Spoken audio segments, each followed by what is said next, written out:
Apple Knocker Radio.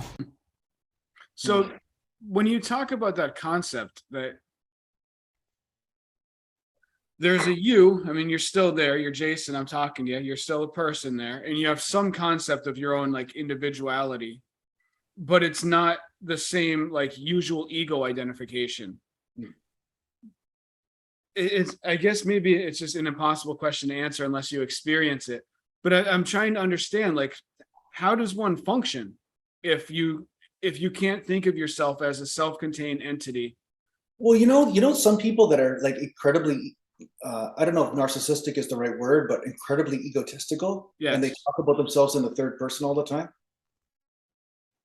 it's You like know, that. well, like no, it's like that's how the mind of the ego works. It's like, look at me, I'm Okay. this guy doing this, I'm Jason doing that, I'm Jason doing this, and look at Jason doing this, and Jason's a good boy today, and Jason's a bad guy, and Jason's this continues to happen, and that's basically what's happening in a person's mind, where they're self-reflecting constantly thoughts about their identification and building a story that's based on history and everything around it, right? Right. But it's not necessary to think of yourself in order to be yourself, and that's what people mix up.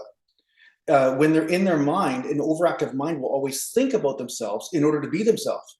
But if your thoughts stop happening in this moment, you still survive, you're still alive, you're still who you are, and you naturally have all the facilities, you naturally have all the awareness. If anything, your awareness is even hyper focused, right? Like, in sports or sniping or whatever it is you're doing, if you're right there in the moment, you're going to be much better than in your thoughts about, oh, I wonder what my accountant did on my taxes today, and then you're doing the thoughts distract you from reality. So once you're not thinking or having superfluous thoughts, and any thought that you have has to do with recognition of the environment and what's going on, there is an actual freedom of experience in that, along with a clarity. So that's why people went to the tops of the hills, the whole cartoon sort of thing, and the guru on the mountaintop and that sort of thing for wisdom. It's because clarity is a natural side effect when you use the mind properly, but you know that you're not the mind. It's like being a tool, right? Imagine somebody who is in the army and they believe that they are the gun instead of using the gun when it's necessary, right? Like, Right. there's going to be a whole bunch of experiences that a person lives based on the gun's reality, but it's going to be very limited. A gun can do some things very well and a lot of things badly. And then if the gun gets jammed or something, oh, the tragedy of it all, I'm dying, like this disease I have as a gun, right? So it's about identification. When you realize that everything you need and everything that you are has always been here the whole time. It's just that you've put a lot of stuff over top of it that's restricted your experience of life. Then it's quite interesting, because who I am didn't disappear. Okay. Who I thought I was disappeared. Okay, that's what I was wondering. Like, when you're operating from that space, that core you, which is not the same as the ego you, which accreted around the real you, but you still, like, a person operating from that space still has preferences and like certain things that, if you take two people that are operating from their core identity, one's still going to like different kinds of food than the other. Is that correct?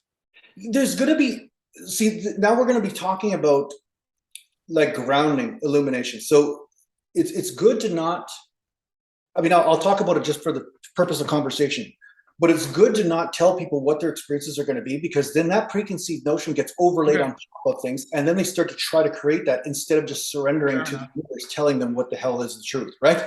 Right. But what I'm going to say is that there'll be preferences that you're born into. Like, your physical body is radiating a certain amount of experiences. Like, even right now, as you sit in that chair, you have a certain experience physically of sitting in that chair that will be different than, say, a woman named Jennifer from Croatia. I don't even know how Jennifer would be from Croatia, but whatever. But anyway, I'm just saying, right? So say that she would have a different feeling or experience. It's very subjective, not objective.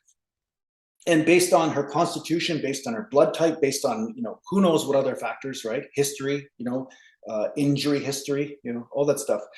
And so once you realize that this experience you're having in this moment is negotiable, then you don't take the preferences as seriously, and you start to discard preferences that are no longer in alignment with a greater wisdom or a greater good, right? So say I love pizza, right? Say you just said that to yourself, and I'm going to identify with that. I love pizza no matter what. And then you start to get extremely overweight. You start to have all these sort of issues. When you're clear and you are free from the mind, there's almost this buffer of experience that allows you to say, well, I don't need pizza so badly. But if pizza is your only source of pleasure in life, you're going to be holding on to that like a lifeline, like a drowning swimmer onto a lifeguard or onto a life vest, right? You're gonna be like, oh, I have to have that pizza because everything else in my life or everything else in my experience is horrible. But when you're free, you start to actually bring this freedom into the physicality at some point where you start to see where, okay, there's preferences, but is the preference serving me or not? If the preference is not serving me, I can actually let it go. And then that's where you become freer from the desires and fears on the physical level, right? Just like some people have emotions, right, that are stuck in the body where they'll perceive like cold water. Like I have one client, she's scared of water, right? So you go by water, she'll go in and stuff, but she's just having a panic attack. First, it was because she couldn't see the bottom. Next, it's because she could see the bottom, right? Because it's never rational, right? The fear is never rational. Once you start realizing that these are just trapped energies in your system that are kept in place from a story you tell yourself, first thing you do is drop the story. Then the emotional feeling will be there and a physical feeling. And sometimes they're both together. And sometimes you're born into that. Sometimes it was just in the body right from the time you're born. It's not your fault it's there. But once you let go of the need to control it and realize there's no problem with having the sensation, then some other process starts to take over where you expand, and just like a grand ocean will naturally purify a bucket of dirty water. The same thing happens to you, because if once you expand, naturally a purification process takes place, and then the experience of that fear shifts. The experience of that water will shift. And that's what happens when you don't lock your point of view into seeing something from a certain point of view. If it's causing you suffering, that point of view can become malleable and change. And once a person is awake, not woke, let's be careful about that, but the enlightenment process, awake, like to who they truly are, their mind and point of view becomes more malleable. They're not so invested into holding on to point of view because they realize, I'm not going to die if I let go of my point of view. Where a lot of people in the world right now, you can see like their point of view is their life. Like if I lose my point of view, it's almost like you're killing me because you're changing my point of view. My God, like I'm going to die from point of view, poisoning or something. Right. So the point of view is ego. The point of view through thought, right? Idealism. A fanatical person will always have a very strong point of view, right? But once freedom comes, then your point of view has to do with just what works, what is in alignment with reality based on your own conditions and based on what's not working. And you're very susceptible to letting go of something if it's no longer working for you. And that includes point of view or some sort of way of perception that's creating suffering or some sort of dissonance in your physicality or in your emotions or in your mind.